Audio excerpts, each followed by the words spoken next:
Hi everyone, my name is Blaec Bejarano, and today I'm going to show you how to spin up a compute server using an existing balance on your CoCalc account.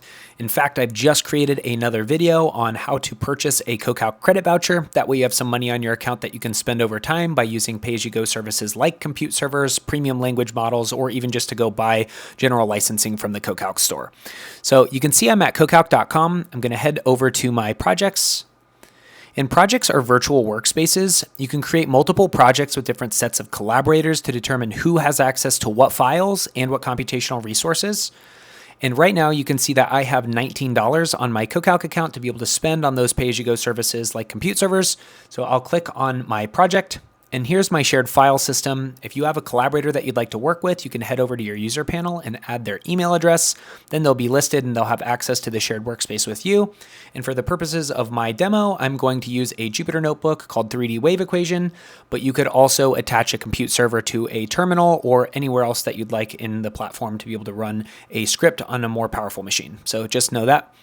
But right now you can see that I am currently running on Homebase, and Homebase is going to use the license that you've purchased to run on CoCalc's Kubernetes cluster. And if you need a dedicated VM that you've configured yourself with the exact machine type or a GPU, maybe you need additional disk, etc., you have the ability to do that as well by clicking here on New Compute Server. You can also head over to the left-hand side and click on Servers and make sure that the Compute Servers tab is selected, and then you could click Create Compute Server here. So this will do the same thing. And you have a modal that will pop up called the Compute Server Configuration Panel. And you can choose between Google Cloud or HyperStack if you want to use CoCalc's API integration, but you can also use your own local laptop or server by selecting self-hosted, or maybe you want to use your own billing account with AWS, Microsoft Azure, Google, etc. You can do that as well. But I'm going to stick to the basics here and say, hey, I want to use Google Cloud. Maybe I'll title this really quickly and say my compute server. Okay, there we go.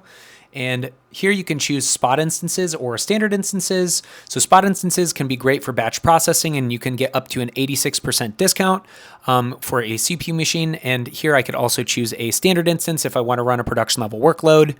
You also have the ability to use GPUs if you need them. So here I can choose the GPU type, the number of GPUs, and then you have the official NVIDIA Docker images for the machine learning software like PyTorch, TensorFlow, Google Colab, Llama, Cudo, or JAX. The machine type that you'd like to run the GPU with, and then the region. Where's the data center physically located? What's the cost associated to the exact location, and where you have lower carbon emission rates. And you can adjust the persistent disk storage, and you can even use a custom subdomain with an SSL certificate if you want to host your own service. So there are just a couple other configurations here. And also here's maybe somewhat of an important one is you can allow collaborator control, meaning that you can allow collaborators on your CoCalc project to be able to stop or start the compute server if you'd like them to be able to use your billing. So just know that that is also an option for you. But here for CPU machines, you have some standard images for Python, SageMath, HPC environment with Fortran and Slurm, Julia, RStudio, or maybe you want to use a Kubernetes node. But here I also have the ability to designate the machine type, everything from the smallest E2 micro instance for a fraction of a penny per hour. Some really great value machines here. In fact, here's a machine with 16 gigs of memory and 8 CPU cores for 13 cents an hour. Maybe I'll do a little bit better than that and say here for 17 cents an hour, I can get a machine with 64 gigs of memory and 16 CPU cores. So that is a pretty compelling machine if you ask me, up to just the most massive machine you'd ever probably want to use from Google Cloud with almost 12,000 gigs of memory and 416 CPU cores. So just absolutely massive M2 Ultra Mem instance.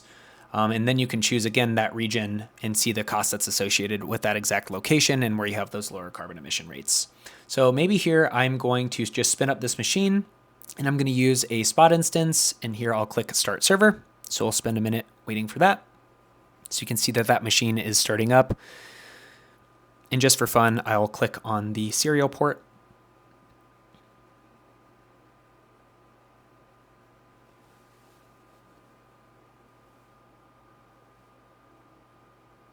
So we'll see if it's able to get the machine type. There we go.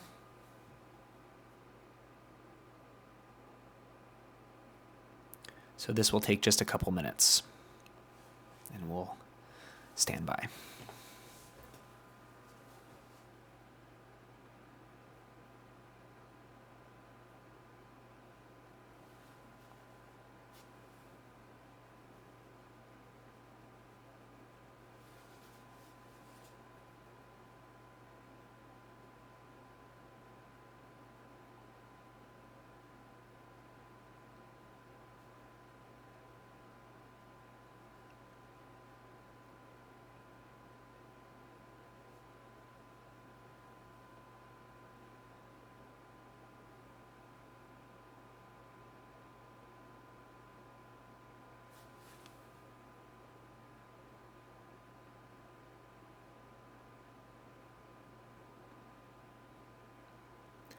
So here we go.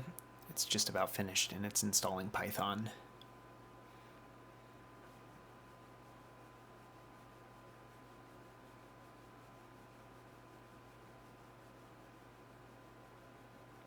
And you can see it's charging me. And there we go. My compute server is started and I can head over to that notebook.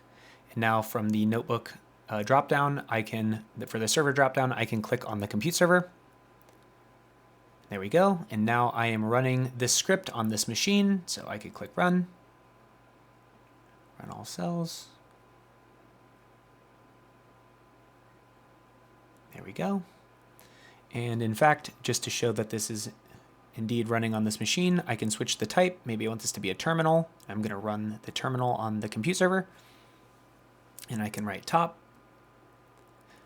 And there you can see my pretty powerful machine that I have underlying that is costing me 20 cents an hour, and it's all on a pay per second basis, and you can stop or suspend the instance at any time. So now I'll show you how to shut it down. So I can go back to the server panel and you can click stop or suspend.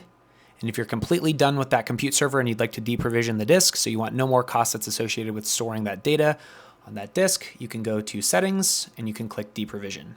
So I'm going to do that now. And that's it.